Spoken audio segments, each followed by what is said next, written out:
السلام علیکم ورحمۃ اللہ وبرکاتہ۔ ناظرین، جیسا کہ آپ کے علم میں ہے کہ روزانہ ایک سپارے کا خلاصہ بیان کیا جاتا ہے۔ الحمدللہ ابھی تک ہمارے 17 سپارے ہو گئے، آج 18واں سپارہ ہے قد افلح المؤمنون۔ تو یہ وہ سپارہ ہے کہ اس کی جو صورت کی جو ابتدا اس میں ہو رہی ہے وہ سورہ مومنون سے ہو رہی ہے، اور اس کے اندر ایمانی صفات کا تذکرہ ہے، تبھی اس کو سورہ مومنون کہا جاتا ہے۔ اور اس کی ابتدائی 10 آیات وہ آیات ہیں کہ حضرت عمر رضی اللہ عنہ سے روایت ہے کہ آپ صلی اللہ علیہ وسلم نے ارشاد فرمایا کہ عمر، اگر کسی کے اندر یہ 10 صفات پائی جائیں تو ایسا شخص کیا ہے؟ جنتی ہے۔ تو وہ 10 صفات کیا ہے؟ تو ظاہر ہے کہ جہاں سے سورہ شروع ہو رہی ہے قد افلح المؤمنون الذین هم فی صلاتہم خاشعون، کہ یہ جو لوگ ہیں وہ کیا کرتے ہیں؟ کامیاب لوگ مومنون کون ہیں؟ الذین هم فی صلاتہم خاشعون، جو نماز میں خشوع و خضوع کرتے ہیں۔ ٹھیک ہے، پھر اس کے بعد والذین هم عن اللغو معرضون، جو لغو کاموں سے بچتے ہیں، یعنی فضول کاموں سے جن کا کوئی فائدہ نہیں ہے ان سے بچتے ہیں۔ پھر اسی طریقے سے والذین هم للزکاۃ فاعلون، جیسے فرمایا کہ وہ لوگ جو زکوٰۃ ادا کرتے ہیں اور اس کے حقوق و لباد کا بھی خیال کرتے ہیں۔ والذین هم لفروجہم حافظون، اور جو ان کی جو شرم گاہیں اس کی حفاظت کرتے ہیں، زنا کے قریب نہیں جاتے۔ والذین هم لاماناتہم، جو ہے اس جہاں سے آیت شروع ہو رہی ہے کہ یعنی یہ لوگ کیا کرتے ہیں؟ حفاظت کرتے ہیں اپنی امانتوں کی، خیانت نہیں کرتے۔ والذین هم علی صلواتہم یحافظون، یعنی نمازوں کی حفاظت کرتے ہیں، ارکان کی حفاظت کرتے ہیں، اور ہر طریقے سے ہر قسم کے آداب کو بجا لے کر آتے ہیں۔ تو یہ ایمان والوں کی کچھ صفات بیان فرمائی ہے۔ ظاہر ہے کہ ایمان والوں کی صفات کس میں ہوں گی؟ جن میں ظاہر ہے اللہ کا رعب ہوگا، اللہ کی خشیت ہوگی، وہی ان سب چیزوں کو سمجھے گا۔ اور اسی طریقے سے اللہ رب العزت اس کے اندر ایک اور چیز بیان فرما رہے ہیں کہ یہ جو صفات ہیں مومن کے اندر، ایک صفت ہوتی ہے احسان کی صفت۔ احسان کی صفت یہ ہوتی ہے کہ یعنی ایک شخص نیک اعمال کر رہا ہے پھر بھی اللہ تعالیٰ سے ڈر رہا ہے، یعنی اس کے اندر تکبر نہیں آ رہا، وہ نیکی کے کام بھی کرے جا رہا ہے اور وہ اللہ تعالیٰ سے ڈرے بھی جا رہا ہے۔ یعنی جس طرح روایات میں بھی آتا ہے نا کہ حضرت جبریل جب آئے تھے تو پوچھا تھا کہ یا رسول اللہ احسان کیا ہے؟ تو فرمایا کہ اللہ کی عبادت ایسے کرو جیسے تم اللہ کو دیکھ رہے ہو، اگر یہ چیز حاصل نہیں ہو رہی تو اللہ تو تمہیں دیکھ رہا ہے۔ یعنی ہر چیز کے اندر آپ کو اللہ سے ڈر کر رہنا ہے، عبادت کرنے کے باوجود بھی آپ کو اللہ سے ڈرتے رہنا ہے۔ پھر اسی طریقے سے کفار کی بات ہو رہی ہے کہ یہ کفار جو تھے وہ یعنی آپ صلی اللہ علیہ وسلم کو کیوں نہیں مانتے تھے؟ تو یقیناً جس طرح قرآن بیان فرما رہا ہے کہ وہ ضد اور عناد کا شکار تھے، یعنی جس کو کفر عناد کہتے ہیں کہ جی ہمیں سب پتہ ہے لیکن ہم پھر بھی آپ کو نہیں مانیں گے۔ پھر وہ اسی وجہ سے قرآن مجید کا اور آپ صلی اللہ علیہ وسلم کا مذاق بھی بناتے تھے، تاکہ ان کے ذہن میں شاید یہ تھا کہ یہ شاید اپنی محنت سے پیچھے ہٹ جائیں گے، تبھی وہ یہ کام کیا کرتے تھے۔ لیکن جب ان کو کوئی مشکل پیش آتی تھی تو آپ صلی اللہ علیہ وسلم کے پاس آتے تھے، جیسے آپ صلی اللہ علیہ وسلم نے دعا فرمائی کہ اللہ مجھے ان کے اوپر مدد فرما، جیسے آپ نے حضرت یوسف کی مدد فرمائی قحط کے دنوں میں۔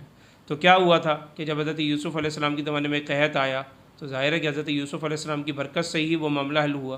تو اسی طریقے سے مکہ والوں پہ بھی 7 سال ایسا قحط آیا کہ یہ بالکل مرنے کے قریب آ گئے، اور انہوں نے حرام جانور بھی کھانا شروع کر دیے، سب کچھ کیا۔ تو اس دور میں ابو سفیان جو اس وقت تک ایمان نہیں لے کر آئے تھے، انہوں نے کہا کہ آپ کو اللہ کا واسطہ اور اپنے رشتہ داریوں کا واسطہ آپ ہمارے لیے دعا کریں۔ تو آپ صلی اللہ علیہ وسلم کی دعا سے وہ قحط ختم ہوا۔ تو دیکھیں، ایک جگہ پہ مذاق بنایا جا رہا ہے اور دوسری جگہ آپ صلی اللہ علیہ وسلم کو ہی سے دعا کروا رہے ہیں، تو یہ بھی حقیقت ان کو پتہ تھی کہ انہی کی وجہ سے اللہ تعالیٰ کیا کرے گا؟ ہم پر رحم کرے گا اور ہماری پریشانیوں کو دور کرے گا۔ پھر اسی طریقے سے اللہ تعالیٰ کان اور آنکھ اور دل کو بڑی نعمت قرار دے رہے ہیں کہ یہ جو سب کچھ تمہیں دیا گیا، ہم نے اعضاء و جوارح دیے، اور جس کا مرکز ہی کیا ہے؟ کان ہے، آنکھ ہے اور دل ہے۔ ایک چیز انسان آنکھ سے دیکھ رہا ہے یا کان سے سن رہا ہے تو وہ چیز کیا ہو رہی ہے؟ اس کی طرف فوراً مائل ہو رہا ہے اور اس چیز کو دیکھنے کی بھی کوشش کر رہا ہے۔ جب وہ اس کو دیکھ رہا ہے تو وہ دل میں جا رہی ہے وہ چیز۔ تو یہ بنیادی اعضاء ہیں، تو اللہ پاک کہہ رہا ہے کہ یہ بھی بہت بڑی کیا ہے؟ میری طرف سے نعمت ہے۔ پھر قیامت کے دن کی بات ہو رہی ہے کہ اللہ تعالیٰ قیامت والے دن اللہ تعالیٰ کے دربار میں آپ سب کو پیش ہونا ہے، اور 2 ہی طبقے ہوں گے، ایک شقی ہوگا، ایک سعید ہوگا، ایک جنتی طبقہ ہوگا، ایک جہنمی طبقہ ہوگا۔ تو اس کا بھی خیال ہر وقت ذہن میں رہے۔ پھر اسی طریقے سے اللہ تعالیٰ اس کے آخر میں ایک مقصد بیان فرما رہا ہے۔ اللہ تعالیٰ کہہ رہا ہے کہ افحسبتم انما خلقناکم عبثا، کہ کیا تمہیں ایسی فضول ہم نے پیدا کی ہے، تم ہماری طرف دوبارہ نہیں لوٹائے جاؤ گے؟ یعنی تمہیں ایک مقصد دیا ہے، تمہیں اپنا خلیفہ بنایا ہے، تمہیں یہاں پہ خوشنودی والے کام کرنے کے لیے بھیجا ہے، تو تم یہ کام کرو۔ تو یہ سورہ مومنون کی جو آخری 4 آیات ہیں بہت فضیلت کی حامل ہیں، اور یہ دم والی آیات بھی کہلاتی ہیں کہ کوئی بھی کسی بھی قسم کا بیمار ہو تو آپ اس کو یہ دم کر دیں تو وہ ٹھیک ہو جائے گا۔ جیسے حضرت عبداللہ ابن مسعود کا ایک دفعہ کسی بیمار کے اوپر سے گزر ہوا، جب دیکھا کہ وہ بیمار ہے تو یہی 4 آیات پڑھ کے دم کر دیں جو کہ سورہ مومنون کی آخری 4 آیات کہلاتی ہیں۔ تو یہ باقاعدہ دم والی آیات کہلاتی ہیں اور ان کے بہت زیادہ فائدہ ہے، اور ان کو پڑھنے سے اللہ رب العزت نے بہت سارے اس میں فوائد پنہا رکھے ہیں۔ آگے سورہ نور شروع ہو رہی ہے، آپ کو پتہ ہے کہ اس کے اندر ایک آیت ہے اللہ نور السماوات والارض، جس کی وجہ سے اس کو سورہ نور کہہ دیا گیا۔ یہ سورہ نور احکامات کے حوالے سے، آداب سکھانے کے اعتبار سے، اور لوگوں کو ایک تہذیب اور تمدن سکھانے کے اعتبار سے بہت زبردست صورت ہے۔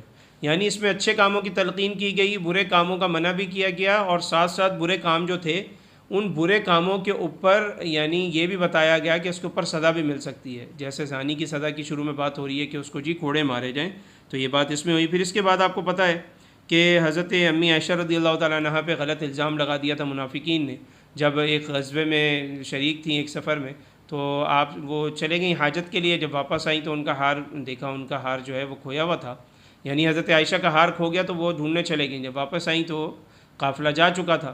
جب وہ قافلہ چلا گیا تو حضرت امی عائشہ گھبرانے کے بجائے وہیں بیٹھ گئیں، کیونکہ ان کو پتہ تھا کہ ایک بندہ پیچھے سے آ رہا ہوگا، اور اس کا کام کیا ہوتا تھا کہ جو بھی قافلے والوں کی چیزیں گری ہوئی ہیں وہ لیتا ہوا آئے۔ تو حضرت امی عائشہ رضی اللہ تعالیٰ عنہا وہاں بیٹھی ہوئی تھی، جب ان صحابی نے دیکھا تو ان کو لے آئے۔ تو جب ان کو لے کے مدینہ کے اندر آئے تو انہوں نے، جو منافقین تھے، انہوں نے دیکھ کے کہا کہ جی پورا قافلہ پہلے آ گیا اور یہ اکیلے آ رہے ہیں، ان کے ساتھ آ رہی ہیں، غیر محرم مرد کے ساتھ آ رہی ہیں، جس کی وجہ سے ان کو بہت زیادہ بنیاد بنائی گئی، طعن و تشنیع کا نشانہ بنایا گیا، اور ان پہ طرح طرح کے الزامات لگے، اور پھر اللہ تعالیٰ کی طرف سے ان کی بریت اور ان کی عفت اور پاک دامنی اللہ رب العزت کی طرف سے بیان ہوئی کہ یہ بالکل ایسی نہیں ہے بلکہ یہ پاک ہیں۔ پھر سورہ نور کے اندر احکامات بیان ہو رہے ہیں، اور اس میں یہ بتایا جا رہا ہے کہ زنا کرنے والی عورت اور مرد کو 100 کوڑے مارے جائیں۔ پھر اسی طریقے سے یہ بھی بیان فرمایا کہ یہ جو ہے یعنی اللہ اور آخرت کے دن کا جو معاملہ ہے وہ بڑا گمبھیر ہے، تو انسان کو کیا چاہیے کہ نماز روزہ کرے اور شرعی احکامات پہ چلنے کی پابندی کرے اور اس کو نہ چھوڑے۔ پھر جو زانی مرد ہے وہ کیا کرتا ہے، ہمیشہ زانیہ عورت سے نکاح کرتا ہے۔ زانیہ عورت جو ہے ہمیشہ گندے مرد کو پسند کرتی ہے، وہ کبھی بھی نیک صالح مرد کو پسند نہیں کرے گی، بلکہ ہر کسی کو کیا ہے، برے لوگ چاہیے۔ الخبیثات للخبیثین والخبیثون للخبیثات والطیبات للطیبین والطیبون للطیبات۔ پاک مرد پاک مردوں کے لیے، پاک عورتیں پاک عورتوں کے لیے ہیں، یعنی پاک مرد عورتوں کے لیے، پاک عورتیں پاک مردوں کے لیے۔ اسی طرح برے مرد برے عورتوں کے لیے، بری عورتیں برے مردوں کے لیے۔ تو یہ اللہ پاک کا ایک نظام ہے۔ پھر اللہ رب العزت نے حد قذف اس میں بیان فرمائی کہ جہاں پر زانیوں کی سزا ہے، وہاں پر کسی پاک دامن عورت کے اوپر الزام لگانا بہت برا ہے، اور اس کے اوپر اللہ تعالیٰ کی طرف سے 80 کوڑوں کی سزا مقرر کی گئی۔ پھر اسی طرح لعان ہے، یعنی ایک شخص نے اپنی بیوی کے اوپر زنا کا الزام لگا دیا اور 4 گواہ پیش نہیں کر سکا، تو پھر یہی ہے کہ پھر ان کو حکم دیا گیا کہ وہ ایک دوسرے پہ لعنت کریں کہ بھائی اس میں سے جو جھوٹا ہے وہ اللہ تعالیٰ اس کے اوپر لعنت کرے، اور اس کے بعد میاں بیوی کے اندر جدائی پیدا کر دی جائے گی، کیونکہ اس کے بعد پھر رہنے کا کوئی سوال آگے پیدا نہیں ہوتا۔ پھر وہی واقعہ بیان ہو رہا ہے جیسا کہ ہم نے بتایا کہ حضرت امی عائشہ رضی اللہ تعالیٰ عنہ پہ تہمت لگ گئی تھی، اور حضرت صفوان بن معطل رضی اللہ تعالیٰ عنہ وہاں سے گزر رہے تھے، اور انہوں نے جب دیکھا کہ حضرت امی عائشہ بیٹھی ہوئی ہیں تو وہ لے آئے، اور جب انہوں نے اتنی بدتمیزی کی، منافقین نے الزامات لگائے، تو ظاہر ہے اللہ کے نبی بھی اللہ کے نبی تھے، پریشان ہو گئے، اور وہی بھی نازل نہیں ہو رہی تھی، تو پھر اسی پریشانی کے اندر حضرت امی عائشہ رضی اللہ تعالیٰ عنہا سے ٹھیک طریقے سے بات بھی نہیں ہو پا رہی تھی، جس کی وجہ سے حضرت امی عائشہ رضی اللہ تعالیٰ نے اپنے گھر سے اپنے والد صاحب حضرت ابوبکر صدیق رضی اللہ عنہ کے گھر تشریف لے گئیں۔ آپ صلی اللہ علیہ وسلم نے حضرت عمر، حضرت علی سے ہی مشورہ کیا۔ حضرت عمر نے فرمایا کہ بہت ہی برا الزام لگایا، بہت ہی گندا الزام لگایا ہے، سبحانک ھذا بہتان عظیم۔ حضرت علی رضی اللہ تعالیٰ نے آپ صلی اللہ علیہ وسلم کو تسلی دینے کے لیے کہا کہ یا رسول اللہ آپ پریشان کیوں ہوتے ہیں، اگر خدا نخواستہ کوئی ایسی بات ہے بھی تو عورتوں کی کون سا کمی ہے آپ کے لیے، ایسا نہ کریں۔ تو مطلب یہ بھی آپ صلی اللہ علیہ وسلم کو ریلیکس رکھنے کے لیے، ان کو تسلی دینے کے لیے یہ بات کی گئی۔ بہرحال اللہ کی طرف سے آیات نازل ہوئیں اور آپ حضرت عائشہ کی عفت اور پاک دامنی بیان ہوئی۔ پھر اللہ کے نبی علیہ الصلوۃ والسلام نے حضرت سیدنا ابوبکر صدیق رضی اللہ عنہ کے گھر پہ جا کے ان کو یہ خوشخبری سنائی، اور حضرت عائشہ رضی اللہ تعالیٰ عنہ کو مبارکباد بھی پیش کی۔ پھر اسی طریقے سے جن لوگوں نے اس میں معاملہ کیا، یعنی کچھ سچے مسلمان بھی تھے جو منافقین کی باتوں میں آ گئے تھے، تو ان کے اوپر بھی پھر اللہ پاک نے ان کی بھی پکڑ فرمائی، اور ان کے اوپر بھی سزاؤں کا تعین کیا گیا اور ان کو سزائیں ملی۔ پھر اسی طریقے سے گھر میں جانے کے آداب بیان ہو رہے ہیں کہ گھر میں جاؤ تو باقاعدہ اجازت لے کے جاؤ، بغیر اجازت کے نہ جاؤ۔ پھر یہ فرمایا کہ مومن عورتیں اور مومن مرد اپنی نگاہوں کی بھی حفاظت کریں اور شرمگاہوں کی بھی حفاظت کریں۔ اور پھر اسی طریقے سے لونڈی اور غلاموں کے متعلق کیا فرمایا کہ لونڈی اور غلاموں کی آزاد کرنے کے اندر ان کی مدد کرو۔ ظاہرہ پرانے زمانے میں آپ کو پتہ ہے کہ اگر کوئی غلام ہوتا تھا تو وہ اپنے مالک سے طے کرتا تھا کہ بھائی اگر میں اتنا کما کے دے دوں گا تو آپ مجھے آزاد کر دیجیے، جس کو مکاتبت کہتے تھے۔ تو اس کے اندر اللہ تعالیٰ فرما رہا ہے کہ ان کی مدد کرو تاکہ کوئی بھی انسان بندہ نہ رہے بلکہ آزاد رہے۔ پھر اسی طرح جاہلیت کا رواج تھا کہ کنیزوں کو اور اپنی یعنی جو کام کرنے والی خواتین ہوتی تھیں ان کو دھندے کے لیے اور جسم فروشی کے لیے استعمال کرتے تھے اور اس سے پیسہ کماتے تھے۔ اللہ رب العزت نے اس کا بھی منع فرمایا، اور فرمایا کہ چھوٹے اور گھر میں رہنے والے جو بچے ہیں وہ لوگ کیا کریں، من قبل صلاۃ الفجر وحین تضعون ثیابکم من الظہیرۃ ومن بعد صلاۃ العشاء، یعنی صبح فجر سے پہلے کا وقت ہے، ظہر کا وقت ہے یعنی کھانے کے بعد جو قیلولہ ہوتا ہے ہمارے دوپہر کے ٹائم کا، اور من قبل صلاۃ الفجر وحین تضعون ثیابکم من الظہیرہ ومن بعد صلاۃ العشاء، اور عشاء کے بعد والے وقت۔ ان میں جو کمرے ہیں جن میں پرائیویسی ہے ہسبینڈ اور وائف کی، اس میں ایسے ہی نہیں داخل ہو جائیں بلکہ اس میں اجازت لینے کا ان کو حکم دیا گیا اور ان کو جانے سے منع کیا گیا کہ ایسے وقتوں میں جائیں نہیں، ٹھیک ہے جی۔ تو اور یہ بچے بھی جب بالغ ہو رہے ہیں تو ان کے اوپر یقیناً اجازت بنتی ہے، جب وہ بڑے ہو رہے ہیں تو ان کو مینرز تو سکھائے جائیں گے۔ پھر اسی طریقے سے بوڑھی عورتوں کے متعلق فرمایا کہ اگر وہ اپنے واجبی کپڑوں کے علاوہ ضروری کپڑوں میں بھی رہیں، یعنی اگر وہ زائد پردہ نہ بھی کریں تو ان کے لیے کوئی برائی نہیں ہے کیونکہ وہ بوڑھی ہو چکی ہیں، بلکہ وہ اپنے آپ کو زیادہ تکلفات میں نہ ڈالیں، اسلام نے ان کو اجازت دی ہے۔ پھر اسی طریقے سے فرمایا کہ جب تم اپنے گھروں کے اندر جاؤ تو کیا کیا کرو، تم سلام کیا کرو، فَإِذَا دَخَلْتُمْ بُيُوتًا فَسَلِّمُوا، جس طرح الفاظ آتے ہیں تو تم سلام کرو، سلام کا رواج بناؤ۔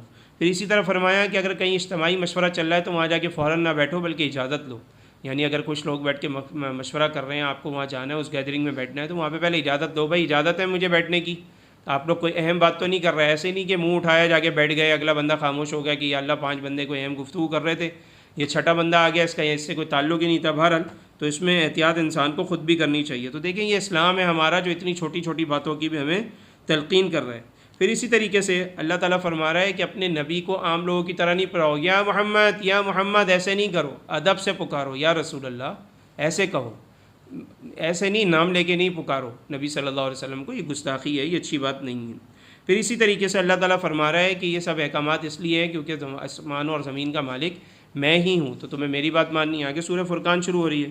سورہ فرقان آپ کو پتہ ہے فرق کرنے والی، یعنی قرآن فرق کرنے والی کتاب ہے حق اور باطل کے اندر، اور اس کے اندر اللہ رب العزت نے جو معترضین ہیں، مشرکین ہیں، ان کے اس میں اعتراضات کے جوابات دیے ہیں، اور جنہوں نے اللہ کے نبی کو اور اسلام کو جھٹلایا ان کے بارے میں اللہ تعالیٰ نے وضاحت پیش کی کہ یہ لوگ غلط کہتے ہیں اور اسلام سچا دین ہے، اور مسلمان جو ہیں وہ یعنی صحیح دین کے اوپر ہیں، اور اللہ کے نبی بالکل ٹھیک شریعت کے اوپر قائم ہیں اور دائم ہیں، اور یہی کامیابی کا راستہ ہے۔ تو ہماری اللہ رب العزت سے دعا ہے کہ جو کچھ ہم نے سنا اللہ رب العزت ہمیں اس پہ عمل کی توفیق عطا فرمائے۔ وآخر دعوانا ان الحمد للہ رب العالمین۔